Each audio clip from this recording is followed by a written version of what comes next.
जी नमस्कार, आप सभी का स्वागत है आपके अपने चैनल Reto47 पे। कैसे हैं आप सभी लोग? मैं उम्मीद और आशा करता हूँ आप सभी लोग बहुत अच्छे होंगे, बहुत ही बेहतरीन तरीके से अपनी लाइफ को एंजॉय करेंगे। एक बार जल्दी से मुझे बताना है मेरी आवाज़ प्रॉपर तरीके से आप लोगों तक आ रही है, एक बार हाँ या ना बताना है।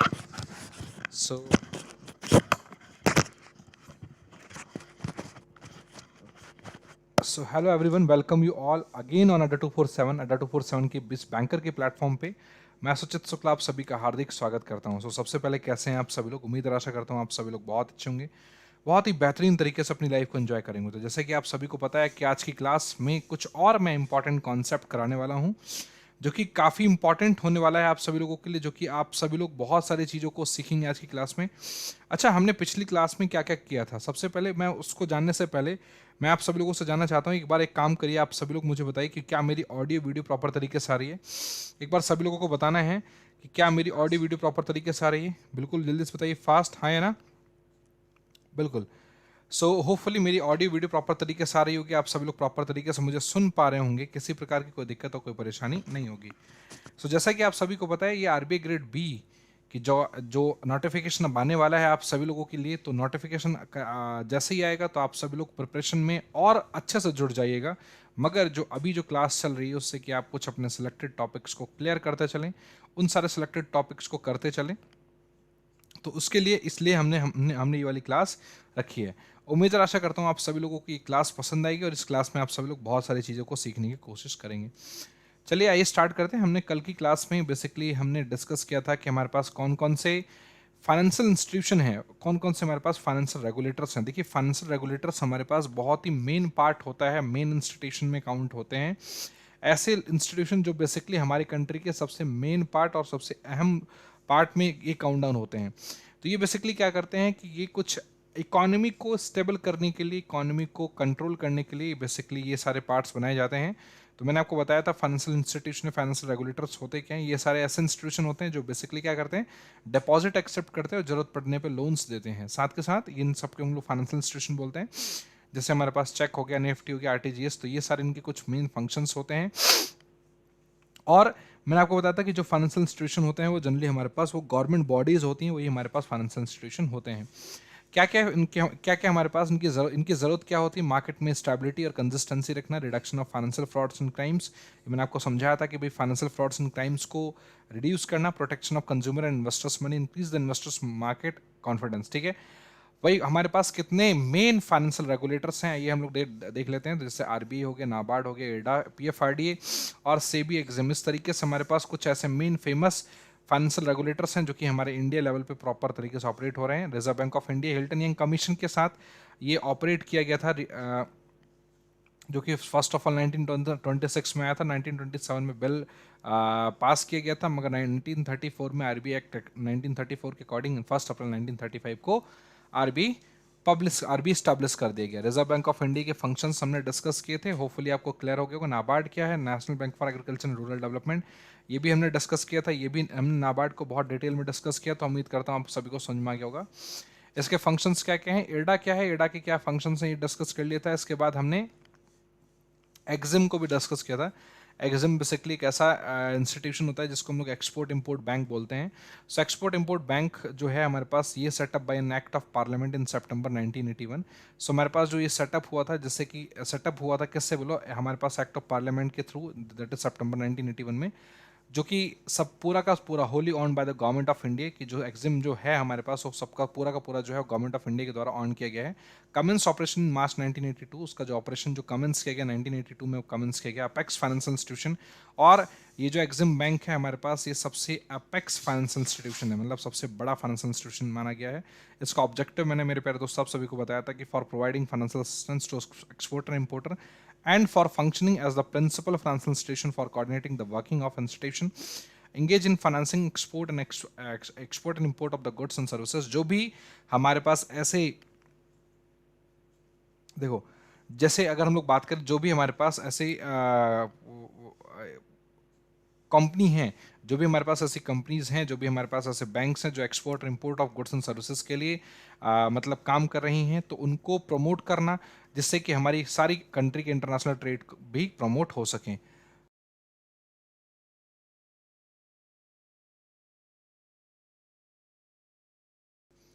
ठीक है। सो ये कुछ मेन फंक्शंस होते हैं हमारे पास। इसमें मैंने मैनेजमेंट को लेके बताया था कि अगर हम लोग बात करें इसके मैनेजमेंट की, तो एग्जिम के जो मैनेजमेंट, जो एग्जिम को जो मैनेज किया जाता है, हमारे पास चेयरमैन, 5 डायरेक्टर्स, 3 डायरेक्टर, 4 और एक डायरेक्टर्स का यहाँ पे।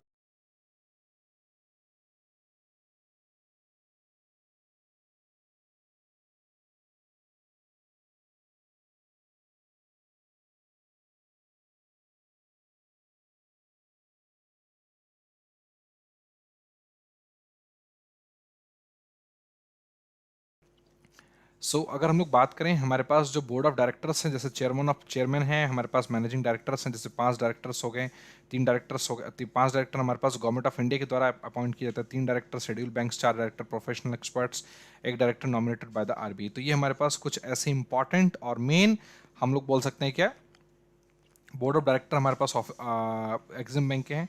इसके बाद अगर हम लोग बात करें कुछ ऑफिसर्स जो हैं, फेमस ऑफिसर्स आप लोग देख सकते हैं। अब फाइनेंसिंग प्रोग्राम्स हमारे पास एक्सपोर्ट इंपोर्ट, ये मतलब ये मैंने कल की क्लास में सब कुछ पढ़ा दिया था। क्यों शैलजा, सब चीज पढ़ाया था हमने पिछली क्लास में, से सुनो।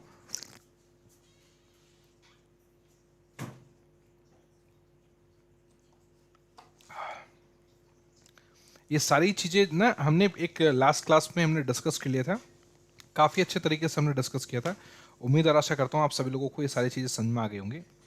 इसके बाद फिर मैंने आप सभी लोगों को ये भी समझाया था कि हमारे पास जो एक्सपोर्ट क्रेडिट है वो क्या होता है, एक्सपोर्ट क्रेडिट का फंक्शन क्या होता है। जैसे एक्सपोर्ट क्रेडिट की बात करें, जैसे हमारे पास lines of credit, buyers credit या सप्लायर्स क्रेडिट। शॉर्ट टर्म की बात करें, हमारे पास प्री पोस्ट शिपमेंट क्रेडिट। अगर इम्पोर्ट क्रेडिट की बात करें, जैसे import loan for capital goods, bulk import loan for raw materials. तो लोन फॉर एक्सपोर्टिंग यूनिट की बात करें हमारे पास, जैसे टर्म लोन्स हो गया, term loan for एक्सपेंसर, diversification of new product. तो हमारे पास जो ये कुछ ऐसे फेमस चीज़ें हैं जिनकी वजह से एक्सपोर्ट इम्पोर्ट बैंक जो है आप सभी लोगों को लोन दिया करता है। होपफुली आप सभी लोगों को ये बात जो मैंने अभी समझाया है, उम्मीद और आशा करता हूँ आप सभी लोगों को समझ में आ गया होगा। ज़रा सा भी किसी मेरे भाई बंधु को अगर कोई दिक्कत है तो आप सब लोग मुझे ज़रूर बताएं। आइए हम आज की क्लास की एक नई शुरुआत आप सभी के बीच में करते हैं, जो कि काफ़ी इंपॉर्टेंट शुरुआत है, काफ़ी इंपॉर्टेंट कॉन्सेप्ट मैं पढ़ाने वाला हूँ। सो रेडी हैं आप सभी लोग? जल्दी से मुझे बताइए। अभी तक तो क्या था कि अभी तक मैं आप सभी लोगों को एक रिविजन करा रहा था, मैं आपको एक रिकैप दे रहा था कि क्या रिकैप है। सो हम लोग उसको पहले रिकैप करेंगे। तो रिकैप चलिए आइए हम लोग डिस्कस करते हैं। सबसे पहले मैं रिकैप कराना चाहता हूँ आप सभी लोगों को। चलिए देखो ध्यान से, हमारे पास जो आज की क्लास में जो हम लोग पढ़ने वाले हैं, वो हम लोग पढ़ने वाले हैं एक छोटा सा, मैं बजट का एक बेसिक सा डेफिनेशन आप सभी लोगों को, बजट का मैं बेसिक कंपोनेंट्स में डिस्कस करना चाहता हूँ। राइट, स्टार्ट करें? रेडी हैं आप सभी लोग? देखिए, मैं बजट के कुछ इंपॉर्टेंट बातों को मैं समझाऊंगा और उसी इंपॉर्टेंट बातों को समझाते हुए आज की क्लास में सिर्फ बजट की हिस्ट्री पढ़ेंगे। अभी मतलब हम लोग कोई ऐसा बजट के बारे में नहीं पढ़ेंगे। अभी एक पहली क्लास है, पहली क्लास में मैं चाहता हूँ कि आप सभी लोगों को मैं बजट की हिस्ट्री पढ़ाऊँ। ठीक है, इसके बाद फिर हम लोग फिर आगे बढ़ेंगे। जल्दी से मुझे बताइए आप सभी लोग रेडी हैं कि नहीं है। देखिए, बजट एक ऐसा वर्ड है जो अगर हम लोग बात करें, फर्स्ट टाइम जो है ये 16 सेंचुरी में इस वर्ड का इस्तेमाल किया गया था। बजट एक ऐसा वर्ड है जो पहली बार, अगर हम लोग बात करें, इस वर्ड का इस्तेमाल कब किया गया था बोलो? 16 सेंचुरी में। और वो कौन सा वर्ड था बोलो? बजट कौन से वर्ड से आया है? तो बजट जो आया है ना हमारे पास, वो बॉगेट से आया हुआ है। कौन से वर्ड से आया बताओ जल्दी से? बॉगेट। तो बॉगेट एक ऐसा वर्ड है जिस वर्ड से ये बजट वर्ड डिराइव हुआ है, बजट वर्ड आया। अच्छा, इस बॉगेट का मतलब क्या होता है? देखिए, इस बॉगेट का मतलब होता है मेरे प्यारे दोस्तों, लेदर बैग। बात को बहुत ध्यान से समझना है कि ये एक मिडिल फ्रेंच वर्ड है। कौन सा वर्ड है बताइए मेरे मेरे तो प्यारे दोस्तों? ये एक मिडिल फ्रेंच वर्ड है। ठीक है, बॉगेट। सो ये जो मिडिल फ्रेंच वर्ड है बॉगेट, ये बॉगेट से ही बजट एक वर्ड आया हुआ है, जो कि इस पहली बार 16 सेंचुरी में इस्तेमाल किया गया था। इस बॉगेट का मतलब ऑक्सफोर्ड में देखा गया, तो क्या आंसर आता है बताओ? बॉगेट को हम लोग बोलते हैं लेदर बैग। क्या बोलेंगे बोलो हमारे पास? बॉगेट का मतलब होता है हमारे पास लेदर बैग। बोलो हाँ या ना? यहाँ तक अगर आप सभी लोगों को बात समझ में आ गई तो एक बार जल्दी से मुझे बताइए ये सुनो। देखिए, आपने इस बात को देखा होगा कि कई बार जो बजट जो पेश होता है, वो हमारे पास जो है कोई ना कोई एक बैग होता है, तो उस बैग में बजट को पब्लिश किया जाता है। अब तो हालांकि वो बिल्कुल टैबलेट के फॉर्म में आ गया। श्री निर्मला सीतारमन जी, वो जो है हमारे जो फाइनेंस मिनिस्टर हैं, वो टैबलेट के फॉर्म में उसको रिप्रेजेंट करती हैं, टैबलेट को रीड करती हैं, टैबलेट से बताती हैं। ये इसलिए क्योंकि चीज़ें बिल्कुल डिजिटाइजेशन हो चुकी हैं। हम लोग लेस पेपर का यूज़ कर रहे हैं। मतलब अगर हम लोग बात करें पेपर टू डिजिटाइज, मतलब हम लोग प्लास्टिक बोलते हैं ना, प्लास्टिक मनी और प्लास्टिक वे, हम लोग उसको हम लोग यूज़ करें, मतलब जिससे कि हम पेपर का बहुत कम से कम इस्तेमाल कर सकें। इन सब चीज़ों को ध्यान में रखते हुए हम लोग एक डिजिटल प्लेटफॉर्म पे बढ़ रहे हैं, जिसकी वजह से हमने वो जो डॉक्यूमेंटेशन हम लोग जो बजट्स में कर रहे थे उसको हमने कम किया। अच्छा, बात समझने वाली ये है कि अगर हम लोग बात करें, अभी हमने ये डिस्कस किया, इस बजट की बात करें तो बजट जो है ना, पहले क्या होता था, अगर हम लोग बात करें, पहले जो मेरे प्यारे दोस्तों जो बजट होता था वो पहले शाम में पब्लिश होता था। फिर शाम से क्या हुआ कि भाई हमारे पास बोला गया कि भाई शाम से नहीं, बजट जो है वो सुबह पब्लिश होगा। ठीक है, इसके बाद फिर हमारे पास देखो क्या हुआ कि 2016 से हमने क्या 2016 से हमने क्या किया बोलो, बजट को हम लोग क्या कर रहे हैं बोलो, हम लोग अर्ली मॉर्निंग, मतलब हम लोग फर्स्ट वीक ऑफ, अच्छा 2016 से पहले क्या क्या था, 2016 से पहले था कि हम फरवरी के लास्ट महीने तक बजट देते थे, लास्ट दिन तक। मतलब जो बजट जो पेश होता था ना, वो हमारे पास फैब के लास्ट डे तक पेश होता था। बात आ रही सुन, मतलब जो last day of the last day होगा ना, उस दिन पेश होता था। फिर उन्होंने देखा नहीं है, लास्ट डे मतलब तो एक अंतिम दिन होता है, तो हम लास्ट डे नहीं पेश करेंगे, हम लोग पहले दिन पेश करेंगे, तो हम लोग फर्स्ट ऑफ फैब को ही बजट पेश करेंगे। तो अगर मैं अभी की बात करूं तो हमारे पास जो बजट जो पेश होता है वो फर्स्ट ऑफ फैब को ही पेश होता है। और बजट पेश कौन करता है मुझे बता सकते हैं? बजट पेश करने वाले हमारे जो जितने भी हमारे जो फाइनेंस मिनिस्टर होते हैं, हमारे कंट्री के जो भी फाइनेंस मिनिस्टर होते हैं मेरे प्यारे दोस्तों, वही बजट पेश करते हैं। अब आपके दिमाग में एक बात जो जो चल रही होगी वो मैं आपको बता दूं कि हमारे कंट्री के जो फाइनेंस मिनिस्टर होते हैं, देखिए ध्यान से, हमारे कंट्री के जो फाइनेंस मिनिस्टर होते हैं, देखो एक एक सेकंड रुकिए।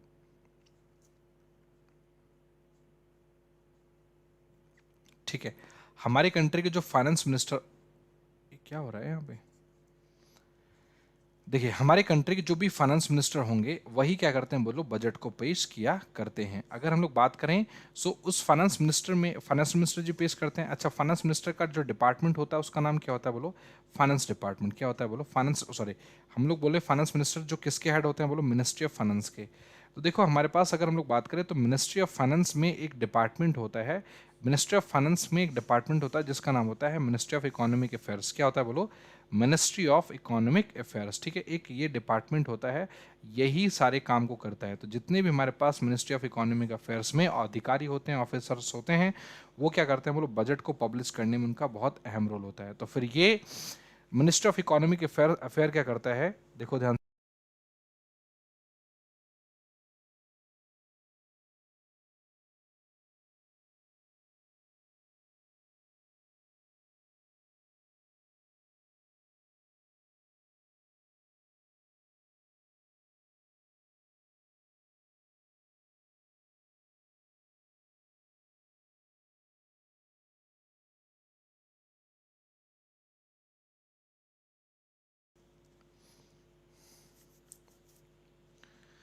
सृष्टि Tiwari, very good evening, very good evening Srishti जी।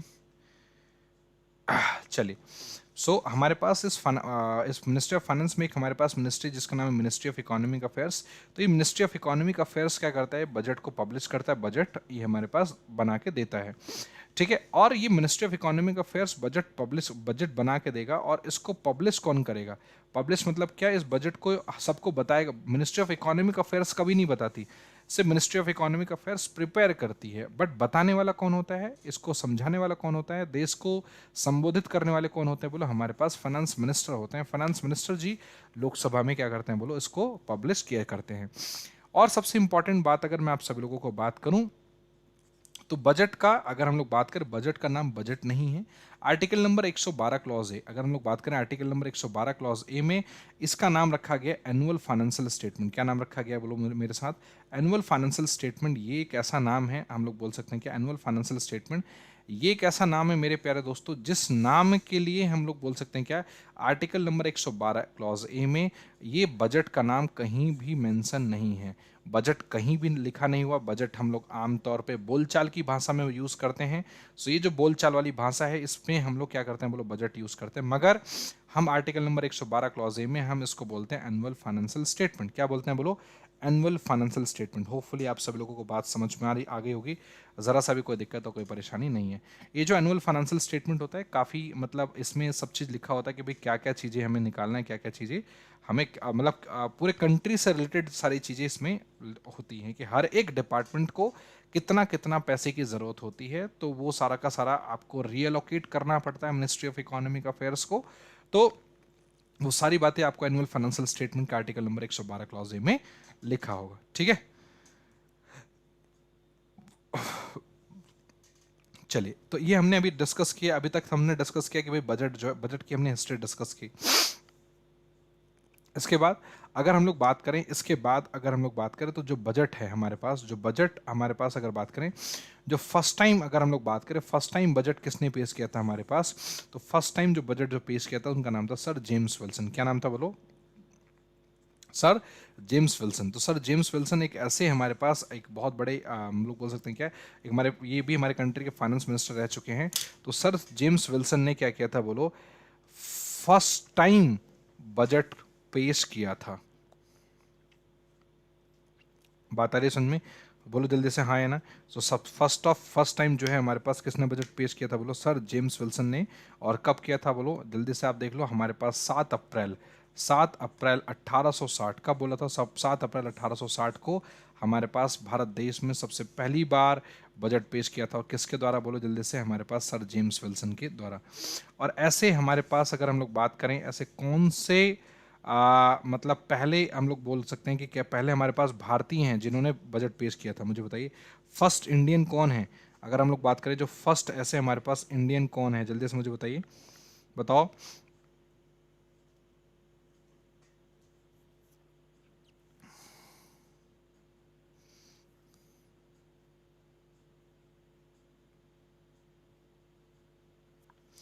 देखिए, जब हमारा भारत आज़ाद हो गया था, तो भारत आज़ाद हुआ था हमारे पास, बताइए, 15 अगस्त 1947 को। जब 15 अगस्त 1947 को जब भारत आज़ाद हुआ था, तो आज़ाद होने के बाद हमारे पास जो 26 नवंबर 1947, ठीक है, 26 नवंबर 1947 को, तब अब थोड़ी कोई ब्रिटिशर्स पब्लिश करेगा। अब उस टाइम हमारे पास सर शान मुखम चट्टी, शान मुखम, भाई स्पेलिंग पे मत जाना थोड़ा सा, शान मुखम चट्टी जो है हमारे पास, जो है सर शान मुखम चट्टी जी हैं। इन्होंने फर्स्ट टाइम जो है बजट पब्लिश किया था। किसने बजट पब्लिश किया था? सर शान मुखम चट्टी जी ने। मतलब 26 नवंबर 1947 को सर शान मुखम चट्टी जी ने क्या किया था बोलो?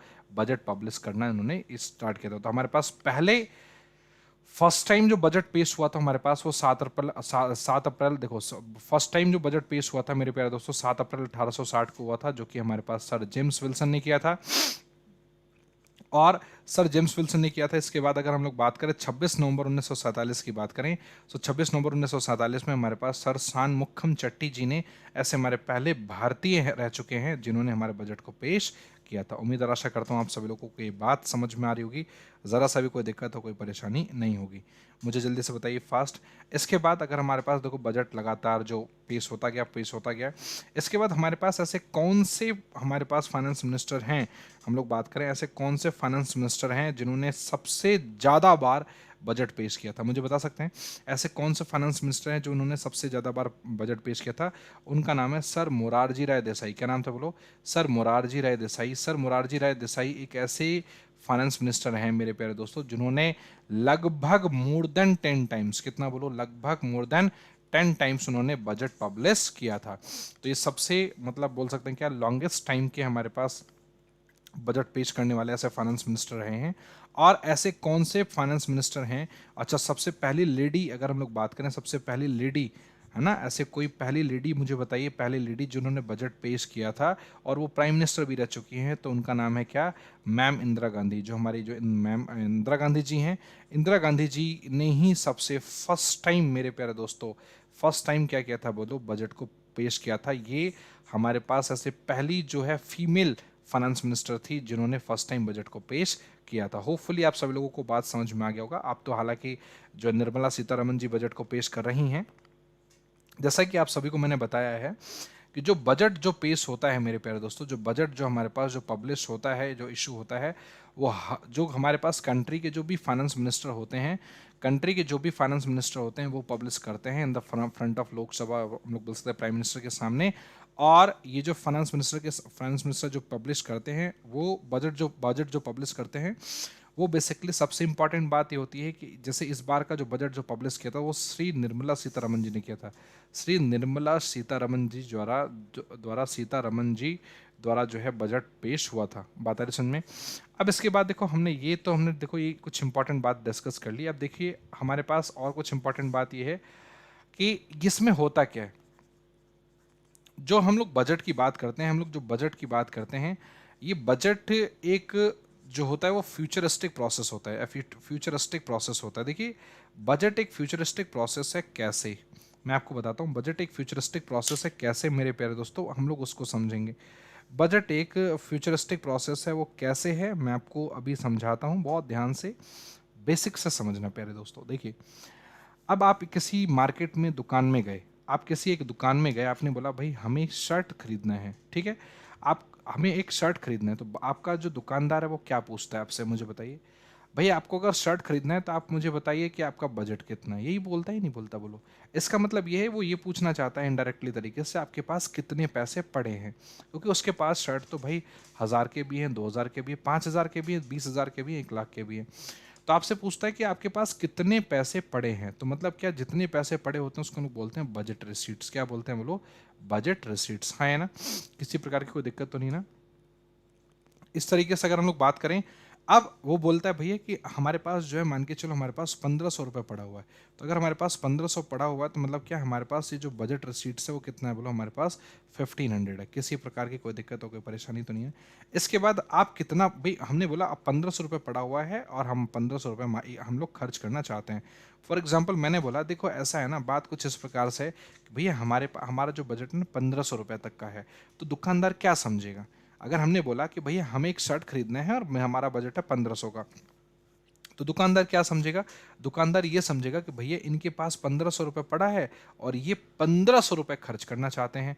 तो जितना पार्ट पड़ा होता है उसको हम लोग बोलते हैं बजट रिसीट्स। क्या बोलते हैं बोलो, बजट रिसीट्स। और जो पैसा हम खर्च करना चाहते हैं उसको हम लोग बोलते हैं बजट एक्सपेंडिचर। बात समझ में आ रही है, एक बार सभी लोगों को बोलना है हाँ है ना। तो जो पैसा हमारे पास पड़ा होता है उसको हम लोग बोलते हैं बजट रिसीट्स, जो पैसा हम खर्च करना चाहते हैं उसको हम लोग बोलते हैं बजट एक्सपेंडिचर। हाँ है ना। जैसे सपोज कि अगर हम लोग बात करें, यहाँ पे हमने बोला 1500 रुपये पड़ा है, तो इसका मतलब क्या, 1500 इज माई बजट रिसीट्स, और यही 1500 हमारे पास क्या हो जाएगा बोलो, बजट एक्सपेंडिचर हो जाएगा। यहाँ तक अगर अगर किसी मेरे भाई बंधु को अगर बात समझ में आ रही है तो मुझे जल्दी से बताइए, से यस और नो में जवाब देना है। देखिए, तो होता क्या है कि अभी हमने पैसा खर्च नहीं किया, अभी हमने मेरे प्यारे दोस्तों हमने पैसा खर्च नहीं किया है, हमें पैसा खर्च करना है। बोलो मेरे साथ हाँ है ना। तो किसी प्रकार की कोई दिक्कत और कोई परेशानी नहीं होना चाहिए। तो अभी हमने पैसा खर्च नहीं किया, बातों को बहुत प्यार से समझना है। अभी हमने पैसा खर्च नहीं किया मेरे प्यारे दोस्तों, अभी हमें फ्यूचर में पैसा खर्च करना है। इसलिए हम लोग बोल सकते हैं क्या, इसलिए हम लोग क्या बोल सकते हैं बोलो, कि जो हमारे पास जो है, जो बजट होता है, ध्यान से समझो, जो बजट होता है वो एक फ्यूचरिस्टिक प्रोसेस होता है। क्या होता है बोलो, हमारे पास बजट जो होता है वो एक फ्यूचरिस्टिक प्रोसेस होता है। किसी प्रकार की अगर कोई दिक्कत और कोई परेशानी है तो आप लोग मुझे ज़रूर बताएं, जिससे कि मैं आप सभी लोगों के सारे डाउट्स को क्लियर आउट कर सकूं। चलिए, यहाँ तक किसी मेरे भाई बंधु को दिक्कत है तो मुझे बताइए जल्दी से फास्ट। कम ऑन, सभी लोग बताएं जल्दी से फास्ट।